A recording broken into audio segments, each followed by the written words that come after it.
The sun had barely risen over Blue Ridge, North Carolina, when Richard Nelson stepped out of his modest, dust-covered sedan into the precinct parking lot. The air was thick with southern humidity, the kind that clung to the skin and made every breath feel like an effort. But for Richard, the sweat on his brow wasn't just from the heat. It was the weight of what he was about to do. Blue Ridge was a small city, nestled in the folds of Carolina's rolling hills, and the police department he was about to enter had a reputation that had traveled far beyond its borders. Whispers of misconduct, unchecked prejudice, and a deep-rooted culture of toxic brotherhood had made their way into state-level reports. And now, it was his responsibility to fix it. But today, he wouldn't be entering as the newly appointed chief of police. He would walk in like any other man, anonymous, unremarkable, unnoticed, dressed in a plaid shirt that had seen better days, worn jeans, and sneakers scuffed from years of wear. He was a far cry from the polished image the media expected. That was the point. Richard didn't want salutes, rehearsed welcomes, or prepped folders presented with forced smiles. He wanted truth, raw, unfiltered, and he knew the only way to see it was to walk among the department's rank and file without revealing who he was. The moment he stepped into the parking lot, he felt the eyes. Not full stares, but quick glances. Curious, suspicious, dismissive. A few officers leaned against patrol cars, sipping coffee and sharing crude jokes that echoed a little too loudly. No one greeted him. No one even nodded. He might as well have been invisible. Good. He adjusted the brim of his baseball cap and made his way to the side entrance of the building, the one used more by janitors and delivery men than officers in uniform. His plan was simple: observe, take note, see who the players were, who laughed the loudest, who turned their heads, who stood up and who stayed silent. The precinct smelled like stale coffee and damp carpet. The floors were scrubbed to a shine, but the walls told a different story. Yellowed paint, old notices curling on corkboards, and an air of casual indifference. Inside, the place buzzed with routine. Phones rang, printers clicked, conversations drifted over desks cluttered with paperwork and half-eaten pastries. Richard moved slowly, absorbing it all. He noticed clusters of officers, the old guard in tight-knit circles, younger recruits more isolated, heads down, unsure. He didn't see many people of color. In fact, he barely saw any. No one looked twice at him, until he approached the break room. That's when a voice snapped through the noise like a whip. "Hey, you." It was sharp, cutting, laced with contempt. Richard turned. A white officer, broad-shouldered and cocky, walked toward him with a smirk that didn't reach his eyes. His nameplate read Daniels. He strutted more than walked, like a man used to getting his way, backed by years of unchecked authority. Behind him, two others leaned against the wall, watching. Richard recognized the look in their eyes. Anticipation. Entertainment. "You lost or something?" Daniels said, loud enough for everyone nearby to hear. "This ain't no shelter. You need to take that mess somewhere else." Richard froze. He could feel his heart rate increase, but his expression remained unreadable. The words stung, not because he was caught off guard, but because they confirmed everything he feared. Daniels stepped closer, puffing his chest like a schoolyard bully. "Didn't you hear me? I said get out of here. We don't need people like you hanging around." The others laughed. It was the kind of laughter that wasn't just about amusement. It was about dominance, cruelty, and the thrill of shared power. Richard felt a heat rise in his chest. He opened his mouth to speak, but before a word could escape, Daniels spat. A warm glob of saliva landed on Richard's cheek. The world seemed to go silent. For a second, everything slowed. The drop of sweat rolling down his temple, the sound of laughter rising again behind him, the table slapping, the cruel delight. Richard didn't flinch. He pulled a handkerchief from his back pocket, wiping his face with slow, measured dignity. Then, with the composure of a man forged in fire, he looked Daniels in the eye and asked, "Is this how you treat everyone who walks through these doors?" Daniels sneered. "Only the ones who don't belong." Richard's jaw clenched, but he said nothing. Not yet. He turned and walked down the hallway toward the main office. Behind him, the echo of laughter faded. Ahead of him, the intercom buzzed to life. All personnel report to the briefing room.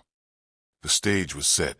They had no idea who he really was, but they were about to find out. The briefing room of the Blue Ridge Police Department was already half full when Richard entered through the side door. The officers inside were in their usual morning rhythm, coffee in hand, conversations humming, the casual air of routine thick in the room. Some chuckled over half-told stories. Others leaned against walls or slouched in chairs, nodding along to jokes only they understood. At the center of it all, Daniel stood again, this time leaned back against a filing cabinet with that same smug expression glued to his face. He looked like a man who had already won the day, blissfully unaware that his entire reality was seconds away from shattering. Richard paused behind the side curtain, still unnoticed. He held a navy blue folder embossed with the gold seal of the department, an official mark that meant authority, rank, and accountability. He took a breath, squared his shoulders, and listened as Captain Harris stepped to the front of the room. "All right, settle down," Harris called, his voice gruff and familiar, kind of tone that didn't need to yell to get results. "We've got an important introduction today." The room quieted slightly, although the energy of the crowd remained casual. Harris cleared his throat. "As most of you know, Chief Caldwell retired last month. We've been waiting for his replacement. Well, that day has arrived. I'm pleased to introduce a man with over 2 decades of service, a reputation for leadership, and a commitment to real change." Harris gave a small nod toward the side door. Richard stepped into view. Silence swept the room like a sudden gust of wind. Conversations halted mid-sentence. Coffee mugs froze halfway to lips, and all eyes turned toward the man they had either ignored or ridiculed just moments before. Richard walked with deliberate calm to the center podium, the same man who had just been spit on now commanding the room with quiet authority. He placed the folder on the lectern, opened it, and slowly looked out at the sea of faces. Most were stunned, some confused, but one stood out: Daniel's. His smirk had evaporated. The color had drained from his face, replaced by a flush of realization. His mouth opened slightly as if to speak, but no words came out. Richard held his gaze for a moment longer than necessary, letting the silence hang between them before turning back to the room. "Good morning," he said, his voice smooth but resolute. "My name is Richard Nelson. As of today, I am your new chief of police." A collective shift ran through the room. Backs straightened, eyes widened, whispers buzzed in corners. Richard continued without flinching. "This morning, I arrived in plain clothes, not because I didn't own a uniform, but because I wanted to see this department through an unfiltered lens. I wanted to see how you treat the people who walk through your doors when you think no one important is watching." He let that hang. Every word dropped like a stone in water. "What I witnessed was disturbing," he continued, "and revealing. And it confirms what I've suspected, that the culture here has drifted far from what policing should be about." A few officers shifted uncomfortably. A cough echoed from the back of the room. Still no one spoke. Daniels remained frozen, his eyes darting toward the exit as if contemplating a quiet retreat. Richard didn't look away. "Respect is not optional," he said, his tone sharpening. "It's the foundation of our profession. Without it, everything else collapses. Trust, safety, community, and even your own self-worth as an officer. This morning, some of you laughed while a man was humiliated. You thought it was funny. You thought it was acceptable. You thought it was just another powerless face passing through." The silence deepened. Richard took a measured breath and leaned slightly forward. But that man wasn't powerless. That man was me. The impact of those words was immediate. Gasps, audible reactions, the sound of Daniels taking a single, nervous step back. "And if that's how you treat a stranger," Richard said, his voice rising with conviction, "then I can only imagine how you treat the voiceless, the vulnerable, the people you swore to protect." He looked around the room slowly, taking in every face, every expression: shame, disbelief, anger, and even fear. "I'm not here to clean up appearances. I'm here to change a culture. The culture of bullying, of racial profiling, of toxic silence. And make no mistake, it changes today. He glanced at Harris, then back to the officers. Effective immediately, Officer Daniels is suspended pending an internal investigation. And for those of you wondering if that's just for show, I assure you, it's only the beginning. The room held its breath. Daniels was pale, eyes downcast, his confidence shattered. Richard didn't smile. He didn't gloat. He just stood tall, a living statement of justice earned, not claimed. This department will no longer tolerate misconduct, and anyone unwilling to adapt to this new standard should consider this your notice, because I will not protect anyone who disrespects the uniform, the oath, or the people of this city. He stepped back from the podium, letting the silence speak for itself. A silence that wasn't just quiet, it was heavy, transformative, and filled with consequences.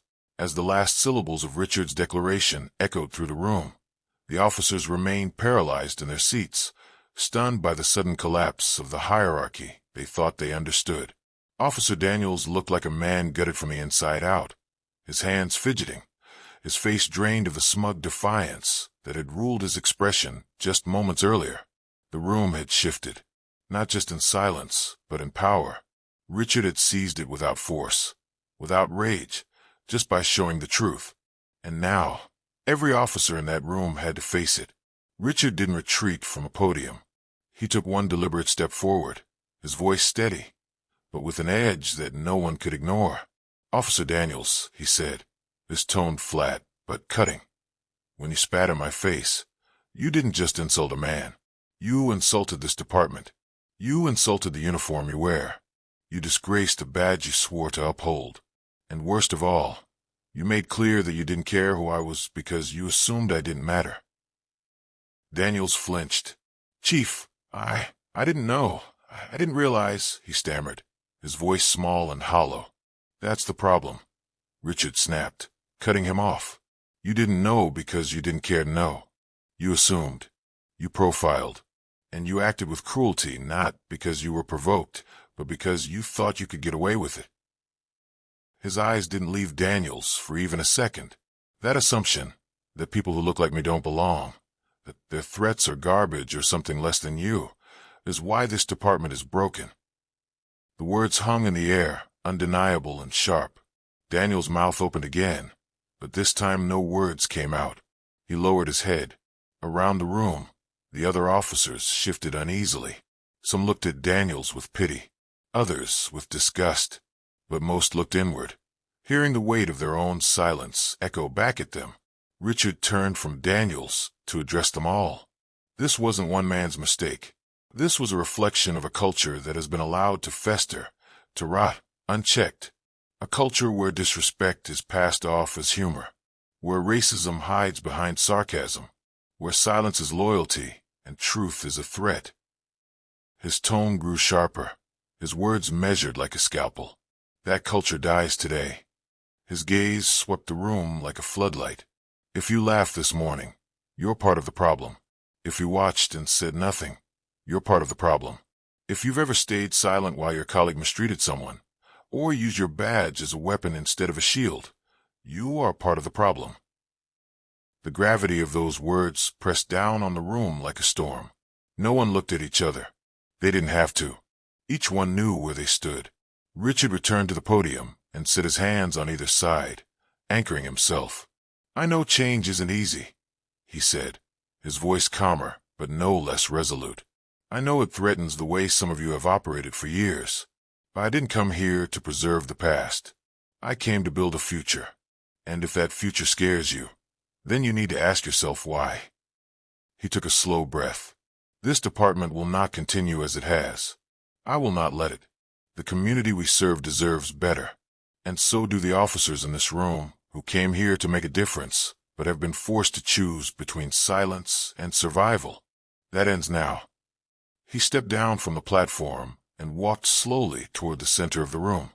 The floor creaked under his weight, but no one moved. "You want to be part of this department moving forward?" he asked, his voice low and direct. "Then you will earn that right, through respect, through integrity, through accountability. There will be no more hiding, No more whispering. No more back rooms where cruelty is currency. He came to a stop in front of Daniel's. The man looked like a hollow version of who he was earlier that morning. Richard stared at him, not to humiliate, but to make something absolutely clear. "I will not allow another officer like you to poison this department," he said, unwavering. "You are suspended effective immediately, and I promise you, this won't end with a slap on the wrist." Daniels didn't respond. His eyes never rose from the floor. Richard turned to the rest of the room once more. "This is your line in the sand," he said.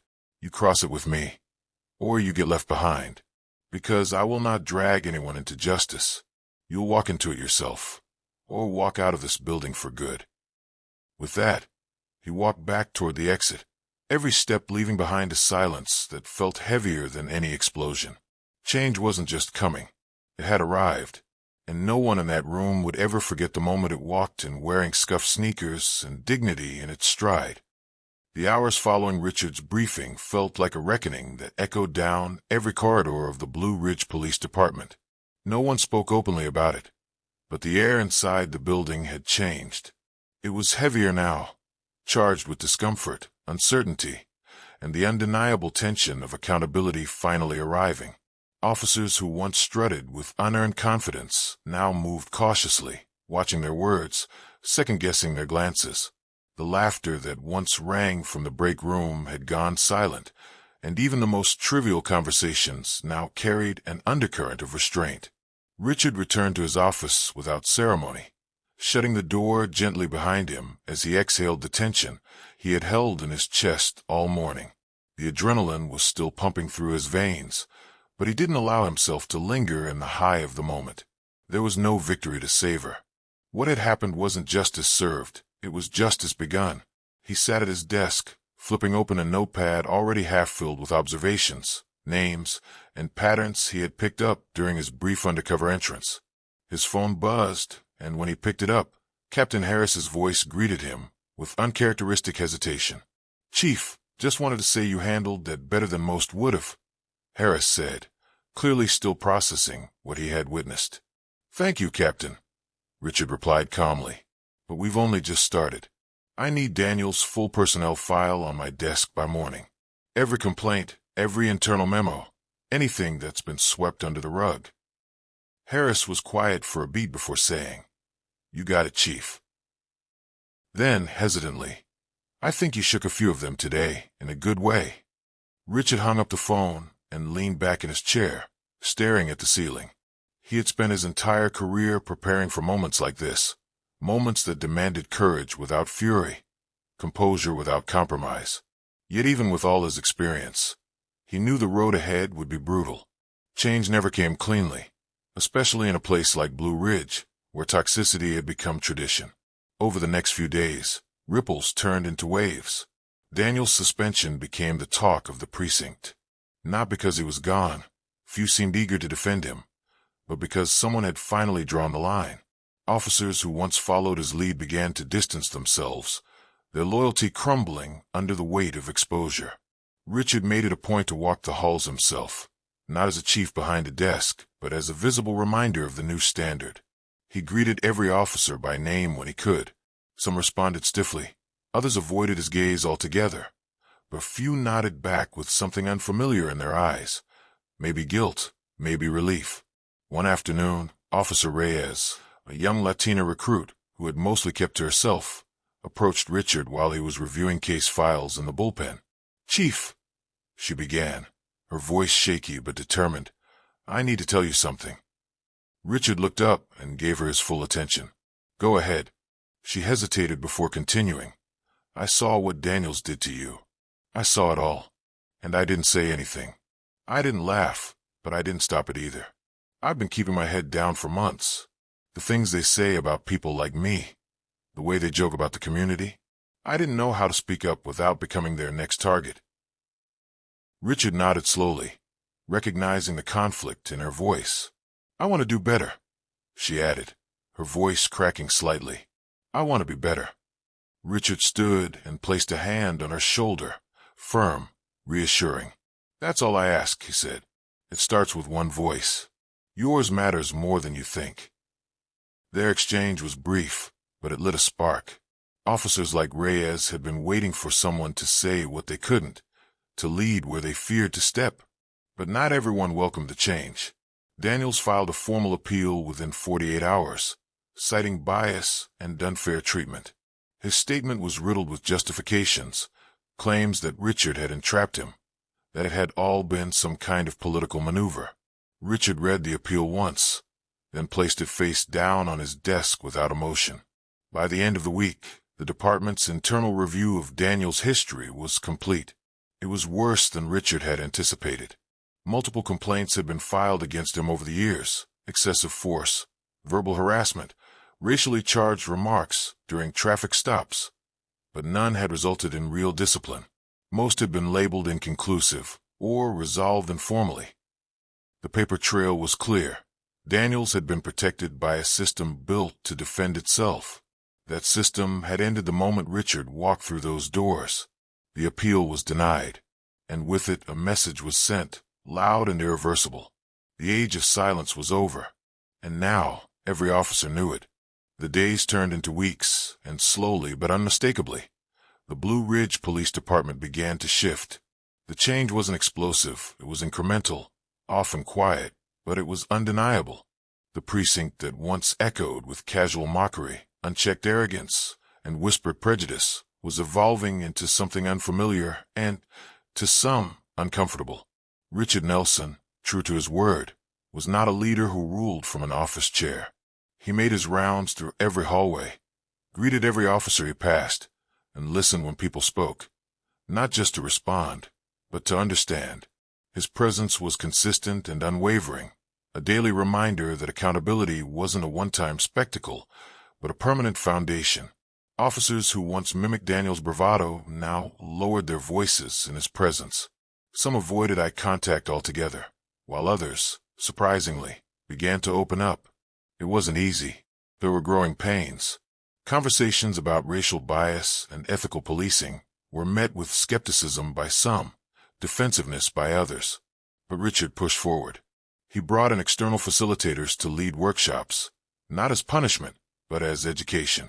He demanded transparency in use of force reports. He created an anonymous system for officers to report misconduct. And perhaps most importantly, he didn't shy away from the community. On weekends, Richard was seen walking through neighborhoods that had long been ignored by patrols, talking to shop owners, attending local church services, helping youth organizers paint murals, shaking hands with elders who had stories too long buried. Slowly, the community began to respond. It started with hesitant nods and guarded greetings. Then came questions, then cautious thanks. One afternoon, a neighborhood outreach event hosted by the precinct, a small boy no older than 8 tugged gently at Richard's sleeve. Richard crouched down to meet him at eye level. The boy looked up with wide, uncertain eyes and asked, "Are you really the chief?" Richard smiled. "I am." The boy looked down at his sneakers, scuffed and too big. "My dad says the police don't care about us." The words cut like a blade, not because they were surprising, but because they were true. Richard had heard versions of that sentence 100 times in his career, but it never got easier. He placed a hand gently on the boy's shoulder. "I can't change the past," he said softly, "but I promise we're working to do better now. And if you ever need help, you come find me. Deal?" The boy nodded, a small smile forming at the corners of his mouth, before he ran back toward the community booth. That moment stayed with Richard. It reminded him that justice wasn't measured in policy memos or press conferences. It was measured in trust, in presence, in the eyes of children who didn't yet know if they were safe. As the months went on, the department began to rebuild, not just its public image, but its internal soul.